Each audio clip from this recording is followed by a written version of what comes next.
High, welcome to Nena's life journal. আচ্ছা, তোমরা বলো তো, ডায়েট শুনলে কেমন একটা ভয় ভয় লাগে না? যারা আমরা এই প্রচন্ড খেতে ভালোবাসি, মানে আমাদের এই ফেভারিট খাবারগুলো বিরিয়ানি, মিষ্টি, লুচি, পকোড়া এসবগুলো খাওয়া বন্ধ হয়ে যাবে। কিন্তু ডায়েট মানে কিন্তু একদমই তা নয়। পরিমিত খেয়ে, এক্সারসাইজ করে যদি একটু অয়েলটা বাদ দিয়ে যদি আমরা খাওয়া দাওয়াটা করতে পারি, ধরো এই 15 দিনে একবার লুচি, একবারে লো অয়েল কিংবা বিনা তেলে বিরিয়ানি কিংবা গ্রিলড ফিশ এভাবেও তো বানিয়ে খাওয়া যায়। ইস, যদি একটুটা আগে বুঝতাম তাহলে এই কষ্টগুলো আর আমাকে আর পোহাতে হতো না। যাক, যারা তোমরা এরকম খাওয়া দাওয়া পছন্দ করো, মানে খেতে ভীষণই ভালোবাসো, তারা অবশ্যই এগুলো মাথায় রেখো।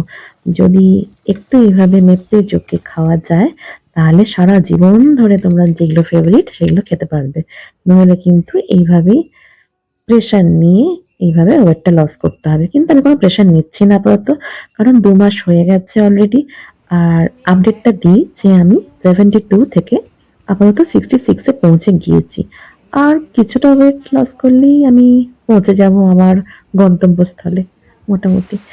আচ্ছা, তোমরা সবাই ভালো থেকো। আবার আসবো কালকে একটা ব্লগ নিয়ে। টাটা।